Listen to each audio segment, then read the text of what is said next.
Dear students, आप लोग का एग्जाम तो नजदीक आ रहा है, लेकिन एग्जाम जैसे जैसे नजदीक आता है वैसे बच्चा परेशान हो जाता है कि क्या पढ़ना है और क्या नहीं पढ़ना है।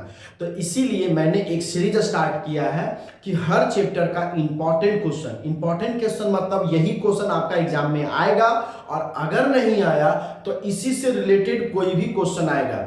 अगर इस सीरीज के सारे क्वेश्चन आप एग्जाम से पहले कर लेते हो तो आपका एग्जाम 100% क्वालिफाई, आप बहुत अच्छे नंबर लेकर आओगे, ये मेरा वादा रहा। ठीक है, आइए। तो पिछले वीडियोज में हम लोगों ने पूरे अच्छे तरीके से सिखाया था कि क्वाड्रेटिक पॉलिनोमियल्स को सॉल्व करके और उसका करेक्टनेस चेक करने के लिए हम लोगों ने आपको सिखाया था।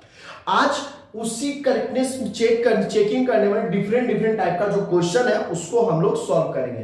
तो पहला क्वेश्चन हमारा आया हुआ है, दिया हुआ है 6x² -3 और -7। अब बताओ क्या ये पॉलिनोमियल का मिडिल टर्म तो हमको समझ में नहीं आ रहा। तो मिडिल टर्म अगर आपको समझ में नहीं आ रहा तो हमने 9th वाले क्लास का वीडियो जो मैंने बनाया है, मैंने पॉलिनोमियल्स का बहुत अच्छे से चैप्टर को डील किया। वहां पर मैंने बहुत अच्छे से बताया कि स्टैंडर्ड फॉर्म ऑफ पॉलिनोमियल्स होता क्या है। ठीक है ना। तो सबसे पहले जब आपको ऐसा आ जाए तो ये पॉलिनोमियल आपका स्टैंडर्ड फॉर्मेट में नहीं है। किसमें नहीं है? स्टैंडर्ड फॉर्म में नहीं है। और अगर ये पॉलिनोमियल आपका स्टैंडर्ड फॉर्म में नहीं है तो सबसे पहले इस पॉलिनोमियल्स को स्टैंडर्ड फॉर्मेट में लिखेंगे। इसका स्टैंडर्ड फॉर्म क्या हो जाएगा? 6x² -7x -3। ये हो गया पॉलिनोमियल्स को पहले स्टैंडर्ड फॉर्मेट में लिखेंगे, और ये इसका क्या हो गया? Standard form. स्टैंडर्ड फॉर्म होता क्या है? यानी x यानी जो वेरिएबल होगा उसका जो पावर होगा वो डिक्रीजिंग ऑर्डर में लिखना है, जैसे 2 1 0 है ना, 2 1 0 के फॉर्मेट में लिखना होगा, इसे बोलते हैं स्टैंडर्ड फॉर्म।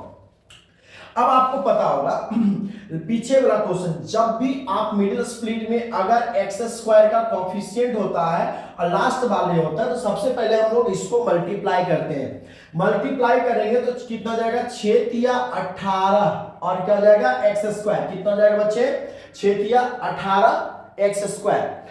अब आपको यह मिडिल वाला टर्म को ऐसे ब्रेक करना है कि ऐड करें दोनों में तो वो -7x आ जाए, और मल्टीप्लाई करें तो -18 आ जाए। क्यों -18 किया? ध्यान से समझो हुआ क्या।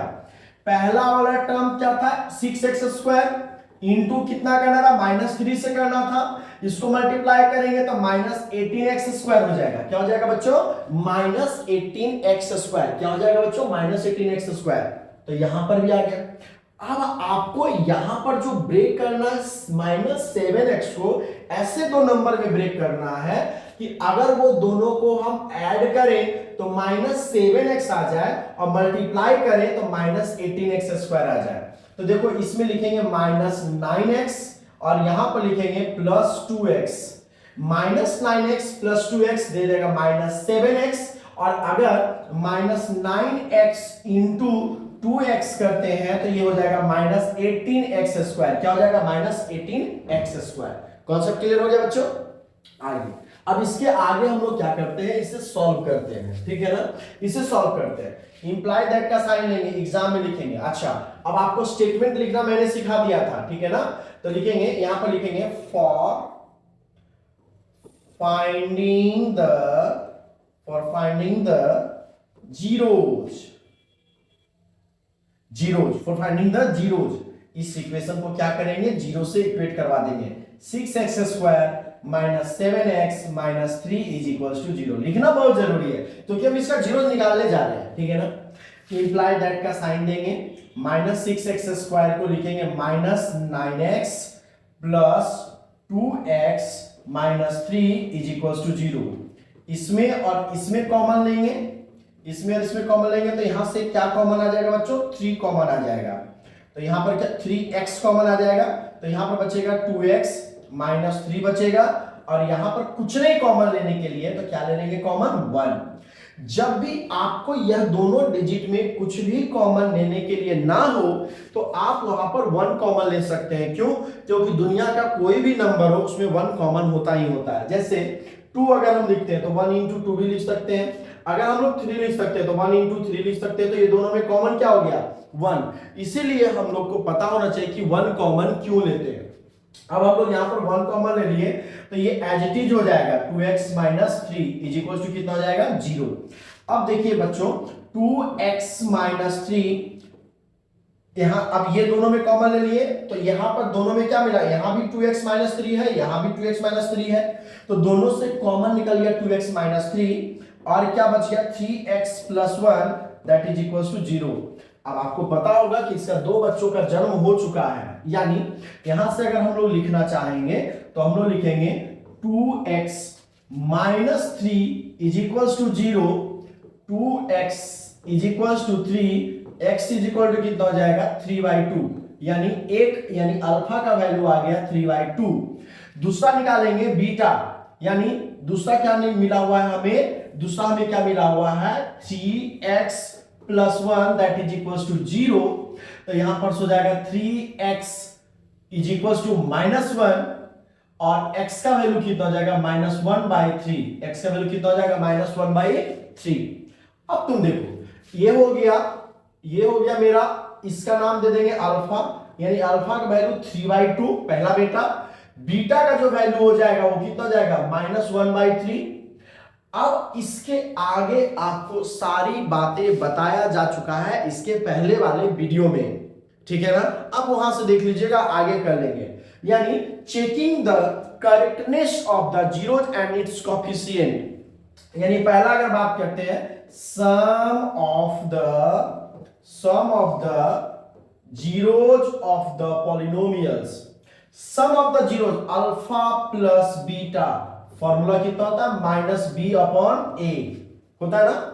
अल्फा का वैल्यू कितना है 3/2, बीटा का वैल्यू कितना है -1/3 इज इक्वल टू b, तो b मेरा कौन है -7, तो माइनस ऑफ -7 डिवाइडेड बाय 6 हो गया क्लियर।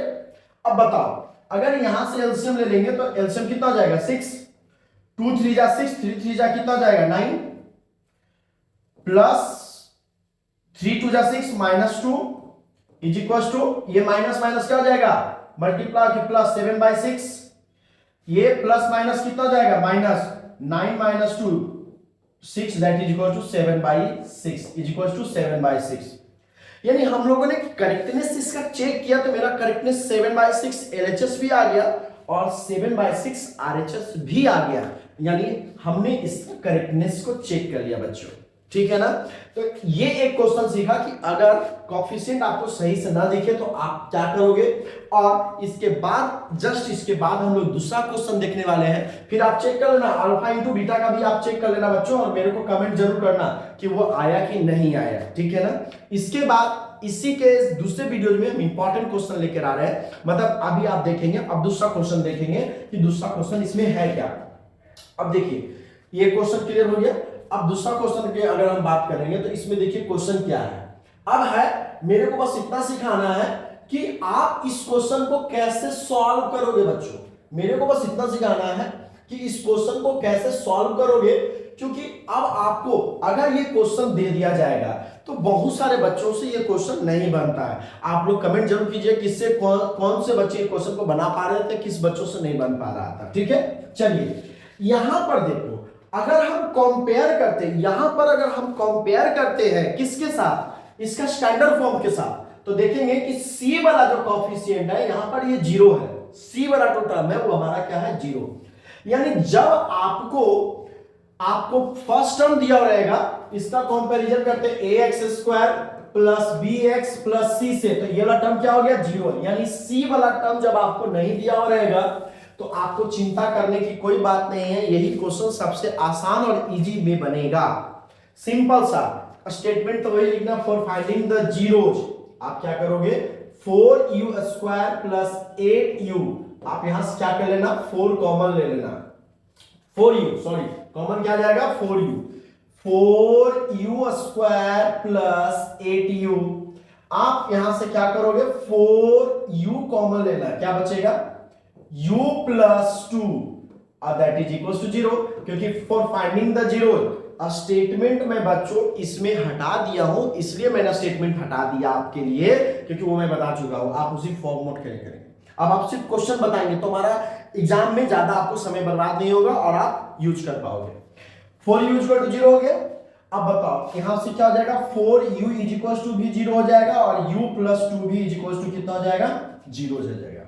तो 4u इज इक्वल टू 0, अगर इसका अगला स्टेप लिखे तो u इज इक्वल टू कितना हो जाएगा, 0/4 दैट इज इक्वल टू 0। यानी एक x का वैल्यू आ गया 0, यानी अल्फा का वैल्यू आ गया 0।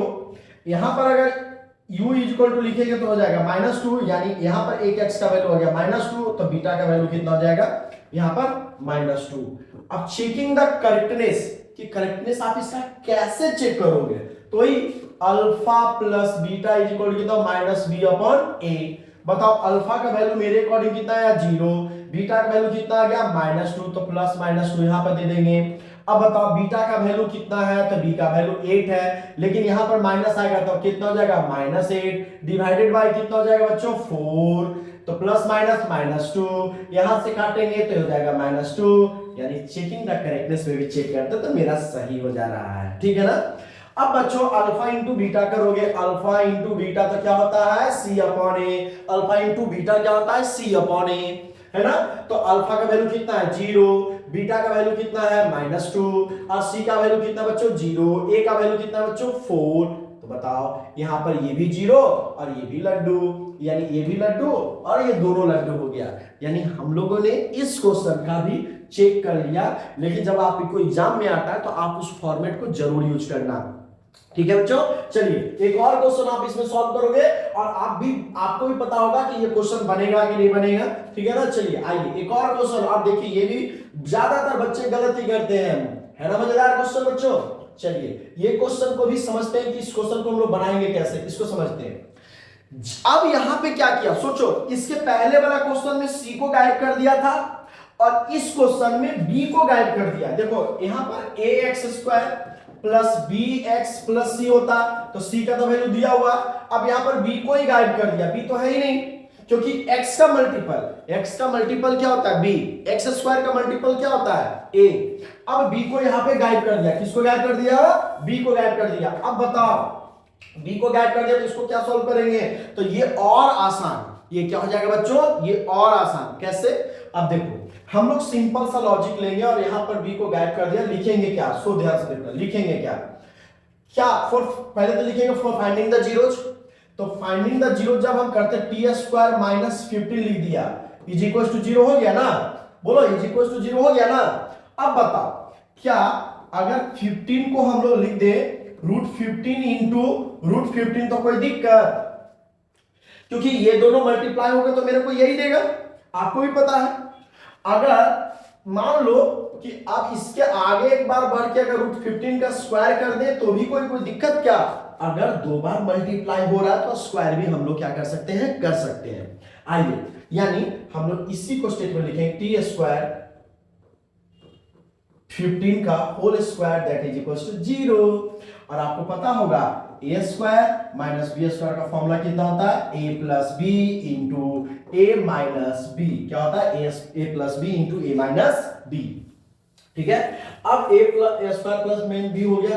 अब सिंपल सा इसको फॉर्मूला तोड़ेंगे, अच्छा से लिखेंगे t माइनस, एक बार लिखेंगे √15, एक बार लिखेंगे t plus √15 is equals to 0, यानी एक बार t माइनस √15 का वैल्यू कितना हो जाएगा 0, तो t का वैल्यू कितना हो जाएगा प्लस √15, यानी अल्फा का वैल्यू कितना हो गया प्लस √15। यहां से निकालेंगे t plus √15 is equals to 0, तो t का वैल्यू हो जाएगा माइनस √15, तो बीटा का वैल्यू कितना हो जाएगा बच्चों माइनस √15, कितना हो जाएगा बीटा का। अब बताओ तुम मेरे को बताओ, checking the correctness, alpha plus beta is equals to -b/a। बताओ अल्फा का वैल्यू कितना निकला √15, बीटा का वैल्यू कितना निकल गया -√15, और बताओ b तो है ही नहीं 0, यानी -0 डिवाइडेड बाय कुछ भी यानी 1, तो ये प्लस माइनस 0 हो जाएगा और इधर भी कितना हो गया 0 हो गया ना। अब अल्फा इंटू बीटा करेंगे, अल्फा इंटू बीटा तो कितना होता है c/a। अल्फा का वैल्यू कितना है -√15, बीटा का वैल्यू कितना -√15, है ना। तो प्लस और एक का माइनस, और इसका बताओ सी का वैल्यू कितना है, तो सी क्या है, कितना माइनस लगा हुआ डिवाइडेड बाय ये, तो प्लस ये दोनों को मल्टीप्लाई करेंगे तो कितना हो जाएगा -√15 इज इक्वल्स टू -√15, यानी करेक्टनेस भी हम लोग चेक कर लेंगे। अगर आप पॉलिनोमियल्स बनाते हो तो ये चीजों का तीनों क्वेश्चन को कर जाना बच्चों। डिफरेंट टाइप्स ऑफ क्वेश्चन मैंने एनसीईआरटी पॉइंट ऑफ व्यू से करवा दिया है। अब हम आपको अगले क्लास में बहुत इंपॉर्टेंट क्वेश्चन लेकर आएंगे जो आप सॉल्व नहीं कर पाते हो। ठीक है बच्चों, थैंक यू, जय हिंद, जय भारत।